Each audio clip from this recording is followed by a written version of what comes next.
I am Madison Timmons. I'm Chris Soucy.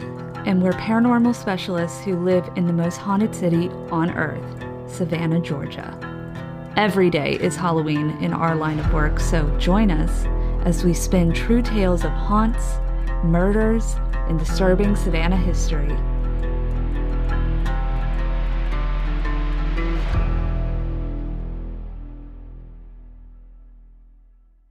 I'm Madison. I'm Chris. And welcome to the most haunted city on earth. Hey y'all, before we get into this episode, we do have exciting news. Our podcast has been nominated as Best Local Podcast here in Savannah by Connect Savannah. Every year they have their Best of competition. It's a very acclaimed competition here in Savannah. And so it's a really big honor to be nominated for it. We really do need your help voting, though. You can vote every single day, and we have a link in our description for it. So it is under Best Local Podcast for the most haunted city on earth. But while you are there, we are nominated for some other various ventures.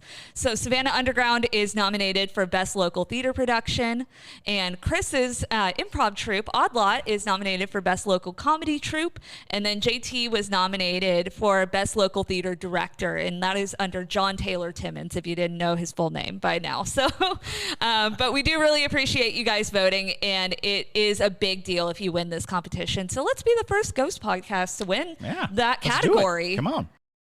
Hello, and welcome back to another episode of The Most Haunted City on Earth. My name is Madison Timmons. I'm Chris Soucy. And I'm Mikey J. Ew. Really? I don't know. I'm just Were working you on my improvisation. Am I good, Chris? Well, it was unexpected. There you go. That's what I was going for. And I'm JT. You're feeling spicy today, I am see. feeling spicy. I'm feeling spicy because we got some really good news. Oh, what's the good news? Mm-hmm. We got some really, really good news. First, I'd like to give thanks to some new para-junkies. I would like to thank Nikki, Emily Schwartz, Abby Wilsey, Crystal Smith, Terry Wheeler, Corey Shanahan, and Kelsey. Thank y'all so much for your support. Seriously, it means the world to us because it really keeps us going. It really keeps us going. All of those para-junkie dollars, they go right back into the show, and they just help us improve, help us research, and all of that stuff. Absolutely. So that's great. The good news is that we are getting close to 100 para-junkies. Woo! Nice. I know it's like small in the scheme of things, but it's big to us because we only started the show 7 months ago and some change, and there have been some really, really excellent para-junkies that have joined the team, joined the para-junkie family, and we just really appreciate all of y'all. And so we are trying to get to 100 para-junkies. You can see our current number on Patreon, but really try to, if y'all could sign up if you're on like the edge of it and you want to sign up. There's a bunch of great stuff on there, and one of the biggest thing is we have like extra content. We got a ton of extra stuff. You can go down our para-junkie feed and find YouTube videos and also extra stuff on a cast, a lot of extra stuff on a cast. Yeah, so if you want to hear about, all sorts of different types of paranormal stuff, we don't stick to just Savannah or even just the U.S. Our most recent para-junkie exclusive was on the Mananagual, which was currently spotted in the Philippines. It's a Filipino folklore sort of tale, and in 2023 we are having sightings of it, so we go into a deep dive of that. So if you're interested in things of that nature, you should definitely become a para-junkie. But cool. With that, though, we are back for today's episode with another Ghostmail. Ghostmail. Yes. So if you have a ghost story and you would like to have us read it and, give our thoughts and opinions on it, definitely send it over to us. You can send it to ghostmail@hauntedcitypodcast.com. Oh, yeah. Yes. We love reading these. It's been a really fun series that we've started up. And so definitely send those over. Also, if you want to discuss further in paranormal theories and folklore and things like that, we now have a public Facebook group. It is called Most Haunted City on Earth Fan Base. It is public to all of y'all who listen to the podcast. You only have to answer a few questions, and mostly it's, do you like ghosts? So yeah, absolutely. So definitely join that so that you can meet other listeners who listen to the podcast, and also talk about all the ghosty things on Facebook. So. For sure. All righty, here we go. First one. Everybody ready? Yes. Buckle in. Oh boy. Oh yeah. Princess Saki 2009 says, titled this, sorry, Little Stories Here and There. Oh. Okay. Hello, my name is Courtney. I enjoy watching your YouTube channel and getting more info on the supernatural that I don't know about. You guys are awesome and keep up the good work. Thank you, Courtney. Being born and raised in the South and having African ancestry, our family, immediate and extended, have kept a lot of beliefs and traditions. For instance, my mother can't see entities attached to people and talk to them. I don't know if she meant can or can't. Me and my dad have dreams, which will be a big plot for the first story. And we also think of my nephews. We also think one of my nephews has gifts we are still trying to understand. My mom has a few cousins that also have gifts. One of those cousins, she and her siblings were terrified of. Oh boy. Okay. Oh, no. She was born with a veil over her face. Ooh. Why'd you say that? Why'd you say That's super common Yeah. in Southern folklore. If you're born with a caul over your face, it is a sign that you will have supernatural abilities, or at the very least be the center of a lot of supernatural disturbances. Okay. Oh yeah, it's a thing. All right. Well, you learn something new every day. All right. She was born with a veil over her face and was more in tune with the afterlife. They would find her in the graveyards, in which there were many in West Tennessee, talking to herself, and that was in quotations, and telling them that she was talking to her friends, also in quotations. All right. That sounds like every kid that's ever been able to see ghosts. It's such a common trope, where they're like, who are you talking to? My friends. Yeah. And it's like Cindy Lou, who just has been dead since 1932. Bruh. Did you like that good rhyme? Oh yeah. Yeah. Absolutely. All right, here we go. The first story has to do with my brother. When we were around 6 to 7 years old, he would have these really vivid dreams and tell us about them. They were innocent dreams as a kid, superhero, sports, games, things of that sort. After a while, his dreams started to get darker as he told them to us. My mom didn't like and realized that it was starting to affect his sleep and how he socialized. She gave him a prayer to say before he went to bed. The dream stopped for a while, but ended up coming back with a vengeance. He started to see, as he described, the man in the trench coat. Oh boy. And a hat. The hat man. That looked between a sun hat and a cowboy hat. He couldn't see the man's face, but he could see that his eyes were bright red. The man would terrorize my brother for months. The first few months, this entity would show up in my brother's dreams. He would wake up exactly at 6 in the morning, screaming at the top of his lungs and crying, "The man came back," and that someone in the family was going to pass. Oh boy. Okay. Lo and behold, an extended family member did pass. This would go on for about 2 months, and my brother had predicted 3 other members passing. Wow. My mother being sick of being called the auntie who is a healer / cleanser to get rid of it. The last time he saw that the man, he said, it laughed at him and said, "I will be back to get you one day." Oof. Yeah. We are in our 30s now, and he still doesn't like to talk about it. So that's the Oh, I'm first sure. one. Maybe we should cover that one first. Let's discuss that real quick.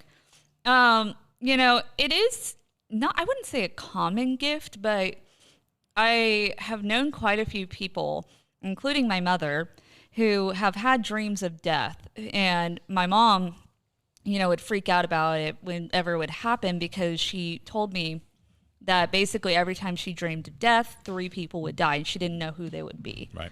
So it's a really unfortunate gift that is kind of bestowed upon people.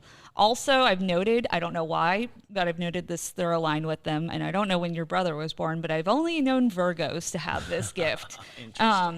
So maybe it's something about Virgos or September babies and things like that. But it is, it's a really scary thing. So I'm sure people who have that gift don't want to talk about it often. What I find curious about this story is that at first I was like, okay, it's a normal Hat Man sort of situation, but usually the Hat Man doesn't give you information. Although he has been noted as a harbinger of death. Really? On numerous occasions, people encounter the Hat Man and then someone dies shortly. It's sort of like the Woman in Black. Interesting. There have been notices of that, and I think one of the defining differences is eyes and voice. Right. The fact that he has eyes at all is a little off, and the fact that he spoke is a little off. Wow. Mm-hmm. As far as going by Hat Man, because the Hat Man becomes a blanket thing. Yeah. And it's about your mind trying to determine and create from the shadows a image that makes sense.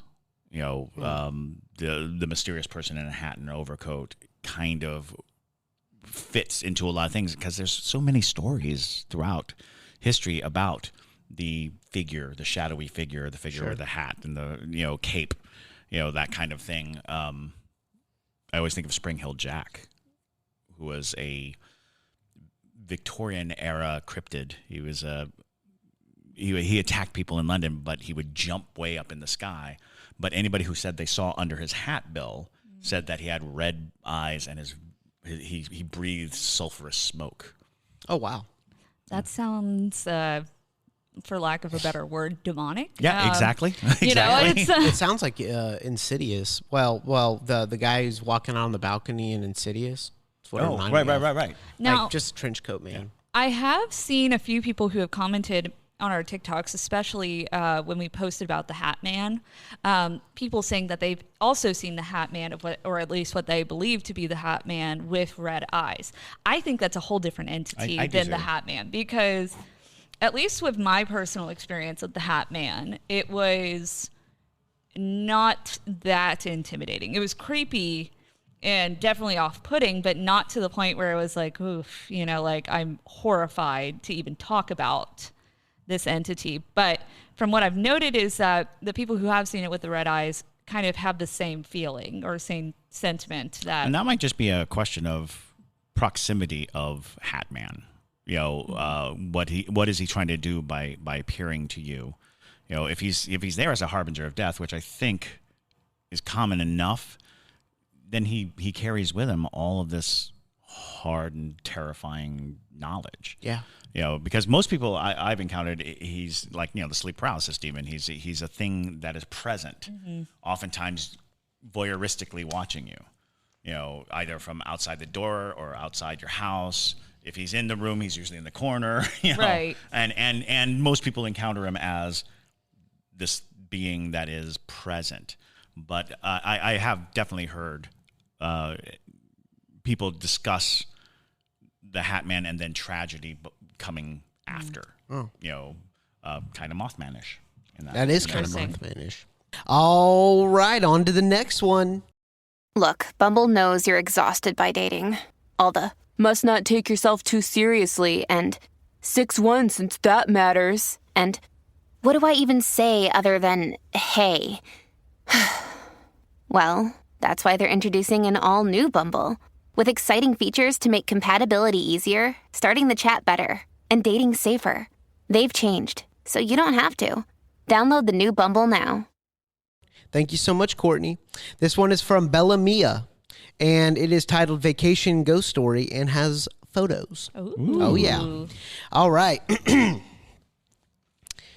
Hi, guys. I love your podcast. My sisters and I are big believers in the supernatural. My grandmother, before she passed, would always say she had the eye. It was her way of saying she could feel and see people who have passed on. Like my grandmother, I have a similar gift. The only difference is I can tell a spirit to go away. I normally only do this if I start to feel uncomfortable, but most of the time it's because they scare my dogs. I feel you on that one. They normally always respect what I say and leave. Before I learned, I was able to just tell them to leave. Before I learned, I was able to just tell them to leave. My grandma taught me to pray to my grandfather to protect me. My parents, on the other hand, were not believers in ghosts, or at least chose not to say that they were until this happened. Oh, yeah. I graduated high school in 2017, and we went on a big family vacation to Cape May, New Jersey. We rented a newly renovated 4-floor beach house. It was gorgeous. The ground floor was very secluded. It had one large bedroom, its own living room, and bathroom. To get upstairs to the main area, there was a beautiful grand staircase. My parents let me have the ground level to myself. It was awesome. I had total privacy. The trip was going absolutely smoothly.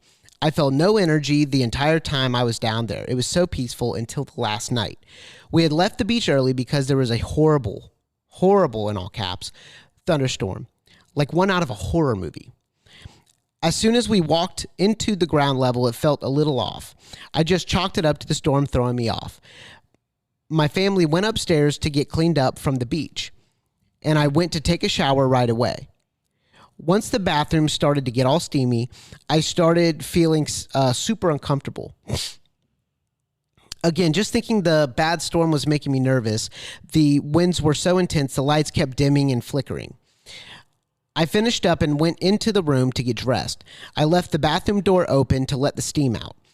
I had this beautiful dresser with a large mirror in my room where I had my pajamas laid out on top. I stepped in front of the mirror and started to get dressed until I noticed in the reflection large, steamy, misty gust of air floating next to me. I instantly felt that uncomfortable feeling.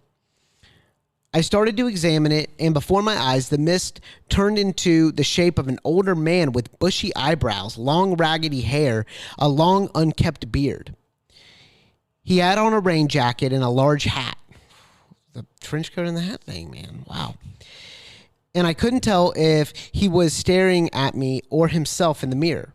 But his energy was the most intense feeling I've ever felt in my life, almost to the point I felt lightheaded.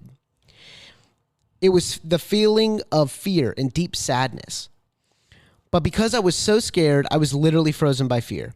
I kept staring at him, waiting for his eyes to meet mine. The thunderstorm in the background definitely did not help. After what felt like hours, it was only a few minutes. I finally snapped out of it and started praying to my grandfather to get the guy the hell out of here. A few seconds later, he started to fade away until he was gone. Once the air stopped being so heavy and that overwhelming feeling of sadness disappeared, I came to my senses and, half dressed, I grabbed my clothes and ran upstairs. My family were all staring at me, confused as to why I ran up the stairs like a lunatic.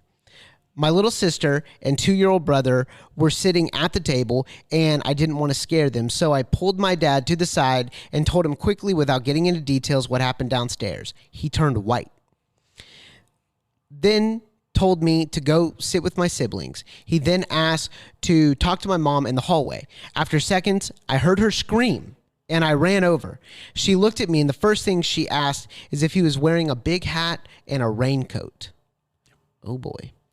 It sent a shiver down my spine. When we were at the beach, she stayed home and took a nap. She said she woke up to an old, scary fisherman that was standing above her, staring at himself in the mirror across the room. She thought she was having a nightmare and forced herself back to sleep. After that, we agreed as soon as the storm subsided that we would leave. We all stuck together to pack our rooms. As we were packing my parents' room, my little brother was running back and forth from the bedroom to the bathroom, laughing and giggling. All of a sudden, he stopped dead in his tracks in the doorway of the bathroom and started to walk backwards. He said, "Mommy, what dat man doing in the bathroom?" Thankfully, he was just finished packing and grabbed my brother. We had just finished packing and grabbed my brother and bags and ran downstairs. We all slept in the living room together that night. Wow. That next morning, we rushed to get out of there. I had one bag left in the ground level living room. We were all so scared. My dad let us stay in the car, and he went in alone to get it. Oh, my God. Okay. After he grabbed my bag, once he was walking out, he passed the TV. He saw the fisherman behind him in the reflection of the TV. On our way home, it dawned on me that that right by the beach house was Cape May Fishermen's Memorial Park. It had a large statue to honor the fishermen the fishermen lost at sea. They also had small headstones where people left seashells for those who never made it back home. After that, we realized what we experienced was someone trying to find their way back home. Thanks for reading my family's ghost experience. Love you guys, Bella. Wow. Yeah. And there are photos of the headstones and all of that at Cape May. There's a sign of Sailor's Peril. I'll go ahead and put them up for everyone to see. That's a great story, Lord. That's an excellent story. That's a classic. Yeah. Pure classic. I mean, so interestingly enough, I don't think it gets talked about a lot that paranormal activity tends to get amped up during major thunderstorms and just storms in general, because think of how much power just like a strike of lightning, a single strike of lightning causes. It's just like it's enough to send you back in time if you're going 88 miles an hour in a DeLorean. Right. I mean, so it's, just that in itself tends to be like a surge of energy for these spirits, and a lot of people do encounter entities during these storms, and it's kind of just been made into a trope of being creepy that it's raining, but people aren't putting the two and two together. No, so it doesn't huge surprise static me. Charge, yeah. Exactly. So it doesn't surprise me that your family experienced this entity during a major storm, but nonetheless very creepy. It's always freaky when there is a entity that's just very voyeuristic in that way, and you're just not sure why they're staring at you. And yeah, and I mean, to go even one further, the fact that he was in rain gear, right, suggests that he probably died in a thunderstorm. That his boat probably went out and got caught in a storm, and he washed ashore, at least his spirit did, right there near that spot. So, you have all kinds of great elements of the story fitting and making sense. And what I find interesting is that in none of the accounts was he interacting with the living. It seems like he was transfixed by his own reflection, right, which suggests that he was only coming to grips with the fact that he was dead, or that he is in some kind of, limbo-ish existence where he's transfixed by either not seeing his own reflection, which might be what was happening, was he was staring into a mirror and not seeing himself, or he was seeing himself and realizing that he was not alive. Right. It's also interesting that he wasn't necessarily doing anything to y'all, but you were so scared of him.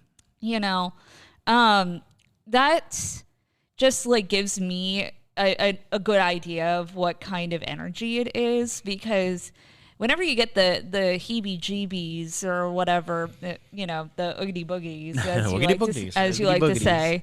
Well, actually, those would be woogity woogities. Yeah, the woogity woogities. It says a lot about an entity if you get that feeling, especially if they're not actively doing anything, like they're just standing there. It tends to even speak, not necessarily of intention, but of amount of power, amount of energy, how present they are in your environment. And that is enough to make you uneasy, regardless of the intent of the spirit. The fact that it is invading your space and causing that ripple effect of, I acknowledge you're there, I cannot explain what you are. All those things really do add up to a dread. Yeah. It's like, if somebody were just in your house and, maybe they're there to rob you, Maybe they're there to murder you. Their intention doesn't matter. Maybe they're planning a surprise party. The sensation that there's something in your space and something that doesn't belong there can really heighten your experiences. And I find it interesting that in turn each of your family members, I guess save the youngest, had this experience where they saw him. Your mother first, then you, then your brother, and then your father at the very, very end. That's a powerful entity. That is a powerful entity. That means that it has a lot of endurance. Absolutely. Also, to note on the attire that he was wearing, that does lean into the idea of he knows how he died and what he was wearing when he died. Because that's a question that we get every once in a while of like, why do certain entities wear certain things? Right. A lot of times, when you get the gory entities or just entities wearing clothes of their job, a lot of times that shows that they're aware of how they died, and they're aware of the injuries that they sustained and things of that nature. Right. But entities that are wearing their favorite outfit, it's possible that they died in their sleep, or and they're just presenting themselves in the way that represented them in their lifetime. At least for me, I've very, very rarely seen an entity wearing their funeral attire. Because honestly, who wants to wear that for the rest of eternity? And technically they're not around. Right. Exactly. They didn't dress themselves at that point. Exactly. They didn't pick those clothes out. So I has a question. Mm-hmm. I need to know how to tell if there's an actual person in your house that shouldn't be there. How do you differentiate a B&E from a ghost? That's my point. You should probably treat all of them like B&Es. B&Es, exactly. Yeah. But okay. So my biggest question is like in this story in particular, how do you think the mom, the first person to see the ghost, knew that it was a ghost? How does that happen? You usually get this feeling of you're not human or like alive in that way. I can't explain it to. Well, and it sounded like she explained that she was coming out of a dream state, right, which she kind of was able. So imagine thinking of a dream that you had. Mm-hmm. That was a dream. Mm-hmm. So imagine waking up, having an incident that you can still say, that's a dream. That's the sensation. The sensation is it's not real. It's not solid. It's not here. Sure. And there are some people, unfortunately, who don't get to do that differentiation. Some people will experience spirits so, solidly real that they don't have the luxury of determining. I had a friend who, when they saw a spirit, the only way that they could differentiate was the spirit made no noise, could not vocalize, could not make any noise. And so I would see them like staring very intently at a person who was just there. Yeah. And the person, because they were certain that this person was a ghost. And I was like, why are you doing that? Why do you do that? Why do you stare at people like that? Like total strangers. We're out in public and they're like, don't do that. That's very rude. Do not stare at them. Do you see that person? Well, yes, I see that person. What's wrong with you? Yeah, I mean, it's a very weird feeling of just almost like an instinct in a way of humans give off this different energy of like, if I reached out, I can touch you. Like, if I wanted to touch this table, I know like in my like brain, I'm like, that's going to be solid. But with spirits, it's like, you almost have this innate instinct of like, if I touched you, I'm not going to feel anything. Sure. And for some people, it is just that easy where it's like, oh, you're not alive. They sense it right away. Yeah. But when it comes to a B&E, it can be tricky, especially if it's an entity that looks modern, because you didn't have to die in the Victorian era to become a ghost. Yeah, we're actually going to discuss that in the next episode on Saturday. Yeah. So, it can be tricky for some people. And usually if they're not responding to you or like they're not wavering to anything that you're saying or threatening, there's a possibility that it could be a ghost. But usually your gut will tell you if something's off. The point being is your gut's usually right. Okay. That's fair. That's fair. If somebody is breaking into your house, though, probably a good idea to at least call 911 because, what's the worst that's going to happen? They're going to think like, you were just dreaming, and then they'll leave. Always carry something a little heavy so you can just throw it at somebody. Right. If it goes through them, it's a ghost. If it hits them... Or keep swords under your couch. Always... Let me tell you something. Toilet sword. It'll change your life. Okay. On to the next one, y'all. All right, here we go. Your brain needs support, and new Ollie Brainy Chews are a delightful way to take care of your cognitive health. Made with scientifically backed ingredients like Thai ginger, L-theanine, and caffeine, Brainy Chews support healthy brain function and help you find your focus, stay chill, or get energized. Be kind to your mind and get these nootropic chews at ollie.com. That's OLLY.com. These statements have not been evaluated by the Food and Drug Administration. This product is not intended to diagnose, treat, cure, or prevent any disease. We got Abigail Smith, and she titled this "Followed by the Hat Man." No, this is chock full of Hat Men. Might have to do another Hat Man episode. I know, I guess right? So. Hello, everyone. My name is Abigail, and I just wanted to share my experience with the Hat Man. This happened when I was about 4 or 5 years old at my grandmother's house. I was playing in the living room where there was a huge sliding glass door that led out to the backyard. I felt someone watching me, and I looked out the glass door, and I saw him. He was in the back corner of the yard, a solid black figure that was wearing a hat with a brim. It felt like I stared at him forever, but when I did blink, he was coming closer to the sliding glass door. I screamed and ran to my grandma, and ever since that day, I've seen him pretty much in every house/apartment I've ever lived in. He's always there watching. And now my partner has seen him. Do y'all have any theories on why he's been following me for this long? That's it. So big yikes. We've Very definitely, big yikes. we've definitely touched upon the Hat Man and the Hat Man phenomenon several times, and the concept that he would follow you for that long, that's a lengthy amount of time to be experiencing the Hat Man on a regular basis. A lot of people, they do experience him location-wise. There's certain locations where they'll have him. But, that he has shown a specific interest in you. There is a theory of, and I call them watching ghosts, the watching spirits, watchers, right up to the point that we have these things that we believe in called guardian angels, because there is a precept, an idea that there are entities that their sole purpose seems to be to watch us, to and not to protect us, and not to serve us, and not to interfere with us in any other way. They're just like Voyeurs. Right. Voyeurs. They might be living vicariously through us. Aliens. Studying.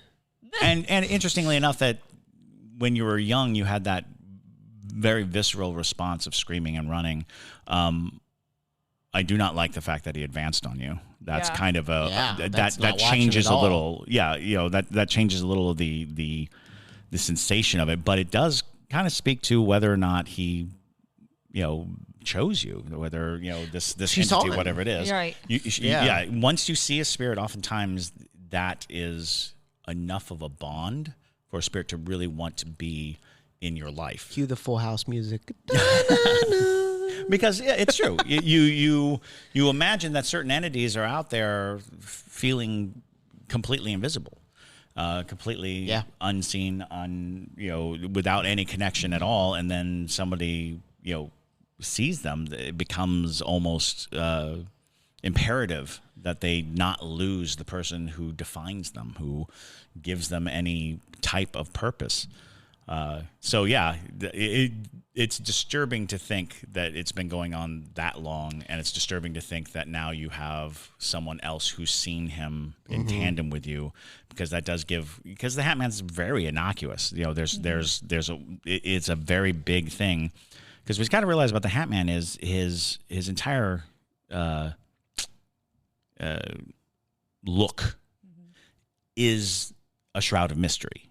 It's what we. One of my favorite things is if you've ever seen the neighborhood watch sign. Yes. It's Hat Man. You know, it's a shadow figure with a fedora, because we recognize immediately that is person who doesn't belong, sneaky person. You know, this dark entity with no features wearing what would cover up all the features. You know, the hat keeps you from knowing whether he has horns or hair, or, you know, if it's even a he, you know, wearing a big overcoat. You can mask a lot of that persona behind that. And so oftentimes the result of Hat Man is our mind determining the closest thing we can identify this massive darkness to.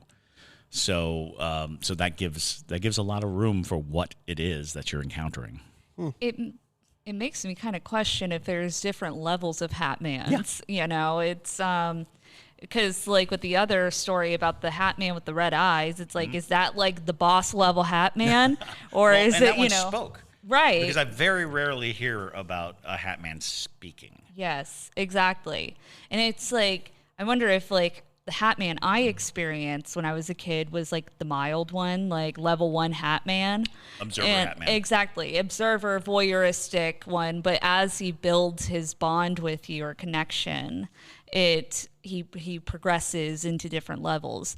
And that's a very interesting theory that I'm probably going to have to go into a rabbit hole of seeing if anybody else has those same sentiments. I'm actually working on a feature on Hat Man, and in my research, I've learned the variations of the themes, because once you see a face, it no longer fits into the Hat Man world. But the red eyes have come up occasionally, and that it's still in the realm there when you have glowing red eyes. And sometimes that's because we are so desperate to see connection, to seek it out, that it's possible that the entity itself is like, you need eyes? Bang! Right. Here's some eyes. Well, and red eyes aren't super descript anyways. No, they're not. It's not like... Especially if you're in the dark. Exactly. Yeah, it's like... Because from what I can tell, it's not like they have like irises and like super well-formed eyes. It's just blobs of red like Mothman. But, you know... Or something that you could superimpose with your own imagination. Something that when you're looking, because if you've ever looked at something in the dark and it's dark and you look, it loses shape. You know, your brain is now actively pushing on it and being like, well, what can we make out of this? You know, if you ever had like a pile of clothes on a chair and late at night you look at it, you're like, oh no, that's just there's a pile of clothes. I'm all right. But we've had instances where people said that they saw like a pale white face. Oh, yeah. And it's like, I don't feel that was Hat Man. No, because I feel Hat Man generally doesn't have features. Generally. Yeah. So it's interesting. It is interesting. So why would it be outside the first time she saw it, and now it's inside? One of my favorite things is, and I think we've talked about this, is oftentimes Hat Man is seen like from inside a house outside, like looking into your house, or from like the yard or the street. So and I categorize that as one, like, you know, level of Hat Man. Yeah. Is when he is like outdoors, not in your house. The next one is at your door frame. I hear a lot of stories of him standing at your door frame. Oh, so tons. Like a hallway ghost. That's the hallway ghost. And that seems to be like one of the, possibly the most common one is, I looked and there was something in the hallway looking through the doorway. When he's in your room, that's when things get really sketchy. That's when you start to hear more stories and a lot of sleep paralysis. When sleep paralysis and Hat Man get together, he's in the room. He's not watching from the hallway. He's now in your room. And then usually if he's in that close proximity, that's when the harbinger aspect of him comes out, when he is now in your life, you know, as it were. And then an accident is coming, or a death in the family is coming. So I think it's interesting, because I wonder if it's not just a collection of superstitions manifesting into this entity, into this one singular being that is going across the table. Because we talked about this before, ghosts with jobs. There are ghosts that have jobs, the woman in white, the woman in black, you know, the black dog, all these things have a purpose. They show up right before an event or right before something happens. And so maybe Hat Man is just like a modern formation of those superstitions. Right.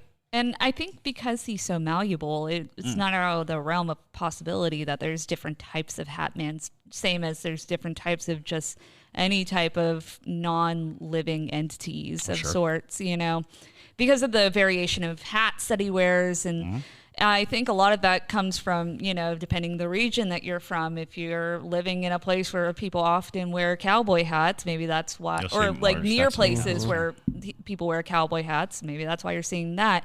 If you live in an area where it's not uncommon for people to be wearing wide brim hats, to protect themselves from the sun while they're outside, also not out of the realm of possibility. Yeah, I would say that picking up on what's familiar to you. The first stories and encounters that I was having in person with people, he was wearing a bowler hat.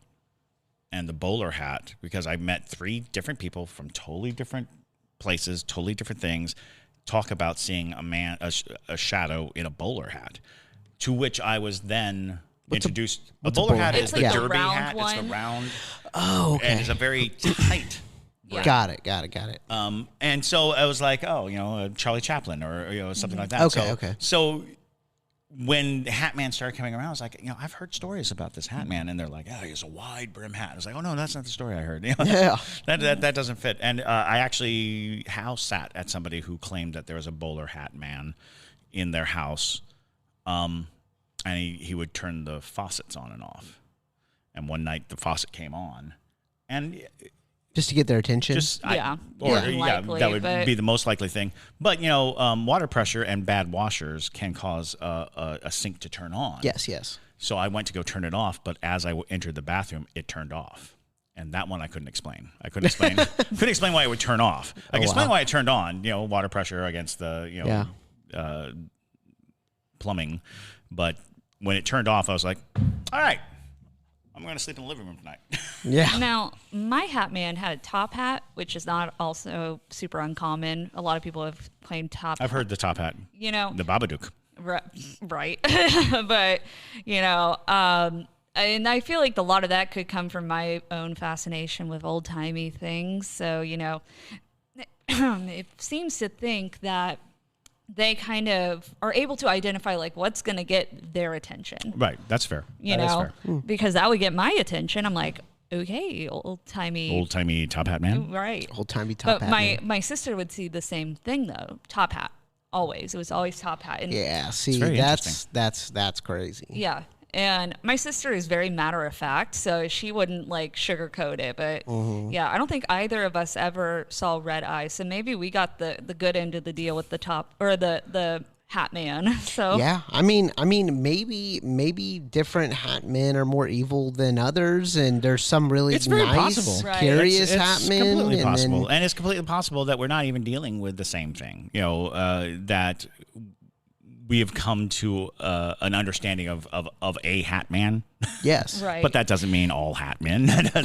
My question is, we read these emails in order, right? As we get them, we first come and then we read them, and then second we read them, and so why would we get 3 stories that have Hat Man trench coat? Maybe it's in the same lines of, how we were talking about in that Parajunkie exclusive of, this year, I don't know what it is about it, but just these cryptids and odd things are just popping up. Maybe we're entering a new age of the Hat Man, and more people are having experiences. Well, and it's becoming more prevalent. So one of the most amazing things about Hat Man, and you can try this experiment at your home, go to somebody that you may not talk about ghosts much about, and ask them about the Hat Man. One of 2 things will happen. They'll say, I don't know what you're talking about, or, oh yeah, the Hat Man. For people who say, I don't know what you're talking about, tell them what the Hat Man is and see if they don't have a Hat Man story. Ooh, that's interesting. I have yet to meet a person who said, I've never heard of the Hat Man, who didn't, after hearing who the Hat Man was, have some kind of Hat Man story. Oh, wow. That's interesting. And it's amazing because one of my business partners when we were starting the venture on the Hat Man, I was like, we should make a Hat Man movie. And he's like, what's that? I tell him, and after a while, he's just like, oh my God, I totally saw that when I was a kid. I totally had this experience. And then he went to tell, and it's a small little interesting groundswell where talking to people who have never heard of it before, but once they are familiarized with it, they're like, oh gosh, yeah.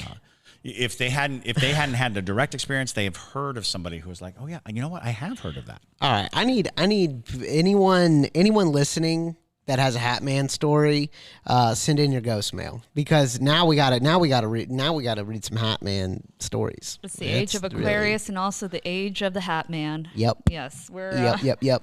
And we'll manifest the Hat Man at this point. It's a lightning rod now. I am not surprised if we haven't manifested many things in this building because of this podcast. Oh yeah, there's like 17 portals all around us. Well, it's funny. It's 2 Girls, 1 Ghost that we had on recently. They had to put a warning up on their podcast saying that you might get haunted from listening to this because they've been doing their podcast longer than we have, but a lot of their listeners have had paranormal experiences while listening to their podcasts. Our building where we film, I have noticed so many new entities pop up in this building ever since we started this podcast. And that's not to say this place isn't haunted on its own, but new ones appearing or maybe finally showing themselves. The more we talk about ghosts and the more they realize, like, oh boy, these people are interesting. Maybe or we're feeding them. We have obese ghosts. So it's Ghost stories do tend to jiggle the handle of the door. Yeah. And when you tell ghost stories or you share ghost stories, what you're really doing is you're talking about a willingness to experience and a willingness to suspend the disbelief that keeps us safe. Yeah. Right.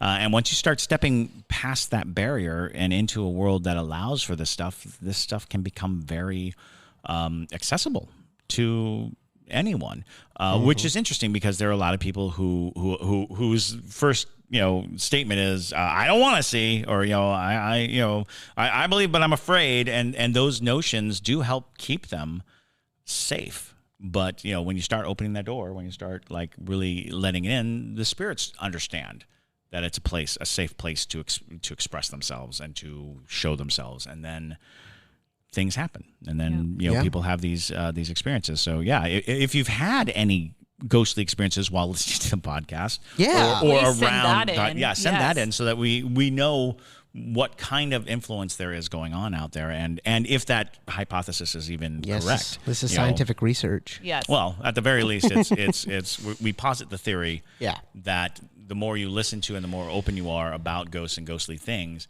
the more likely you are to experience them. Do y'all remember when the Hat Man was spotted in the Oglethorpe Mall? No. Yeah. I do not. Yeah, when did that happen? They saw him at Lids. You're done. So JT won't be on the next podcast. And I'm out. If you're still listening, I apologize. We just lost every listener we had.